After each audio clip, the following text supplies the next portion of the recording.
aprendendo com os erros dos outros. São estes os estatutos e juízos que cuidareis de cumprir na terra que vos deu o Senhor, Deus de vossos pais, para possuirdes todos os dias que viverdes sobre a terra. Deuteronômio 12:1. Alguém já disse que inteligente é quem aprende com os próprios erros, mas sábio é o que aprende com os erros dos outros. É exatamente este o propósito do livro de Deuteronômio: a oportunidade para fazer diferente, a chance para acertar, aprendendo com os erros dos outros. A primeira geração de israelitas que saiu do Egito pereceu no deserto. Fracassaram fragorosamente no exercício da fé, na obediência a Deus, no compromisso da aliança. Descreram da promessa e do próprio poder de Deus diante do relatório dos espias. Fizeram o bezerro de ouro e praticaram abominações pagãs. Reclamaram da liberdade, afirmando que a escravidão do Egito lhes era mais vantajosa. Zombaram do Senhor quando ele disse que faria sair água da rocha. Foram muitas as mostras de incredulidade a despeito de tantas provas do poder, do cuidado e da providência de Deus durante toda a marcha do Êxodo. Pois bem, Moisés escreve Deuteronômio, que quer dizer literalmente outras leis, entendendo-se a repetição das leis, exatamente porque aqueles que estavam agora sob sua liderança não tinham presenciado a doação das leis no Sinai. Por isso, ele faz referência ao Deus de vossos pais. Embora eles não tenham vivido os episódios de incredulidade, talvez alguns sim, mas ainda como crianças, sabiam da história recente, isto é, do que Deus havia feito, do que o povo fez e qual foi a reação do Senhor.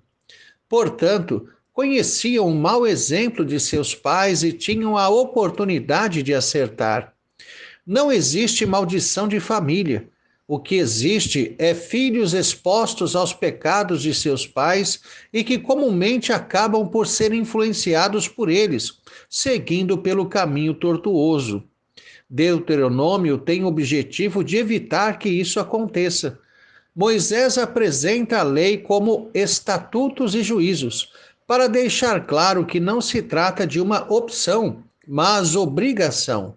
Como diz o ditado popular, manda quem pode, obedece quem tem juízo. A soberania de Deus é legítima, bem como a obediência do ser humano. A segunda geração, que foi concebida no deserto, já nasceu pactuada com Deus, no ambiente da aliança. É como nascer em um país.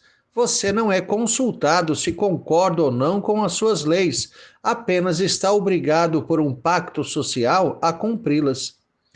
No caso de Israel, não se tratava apenas de leis civis para a vida em sociedade, mas, além destas, também morais e cerimoniais, que regulamentavam o comportamento do povo e a adoração, para que recebessem as bênçãos da aliança.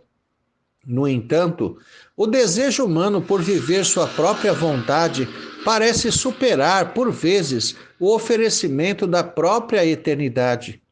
Por incrível que pareça, essa é uma realidade em relação ao próprio povo de Deus. Quanto mais o tempo passa, mais a igreja tende a constituir deuses segundo suas expectativas humanas, deixando de lado a fé no único Deus verdadeiro. Atualmente, fala-se de um Deus genérico que está a serviço do homem. As igrejas lotadas geralmente estão por causa dessa proposta religiosa. No entanto, o Deus verdadeiro tratou com o homem por meio de alianças. Uma aliança é um contrato onde não apenas vantagens de ambas as partes, no caso de Deus não tem nenhuma, mas também especificações para o que cada parte deve fazer e punições para a quebra destas. Não existe vida com Deus sem regras, sem lei, sem um comportamento adequado e serviço a realizar. A proposta atual de viver do jeito que se quiser e esperar que Deus abençoe é completamente fora de propósito, quase uma blasfêmia segundo as Escrituras. O crente mal entende seu relacionamento com a lei. Devemos lembrar que jamais fomos desobrigados de cumpri-la. Certamente não devemos procurar obedecê-la para sermos salvos, mas sim porque já somos salvos. Todo verdadeiro crente olha para a lei não como um fardo a ser carregado, mas com indescritível deleite. Ela é o padrão da santidade que de nós é exigida, e o salvo tem sua maior satisfação exatamente na retidão. O relacionamento que temos com a lei hoje é o mesmo que tinham nossos irmãos do Antigo Testamento. Eles também não deviam buscar o cumprimento da lei para a salvação. Nenhum pecador jamais pôde cumprir a lei. Se isso nos fosse exigido, estaríamos todos no inferno. Por não termos a capacidade de cumprir a lei, pois isso exigiria perfeição, o que Deus requer de nós é a disposição para obedecê-la, a inclinação da vontade para as coisas santas.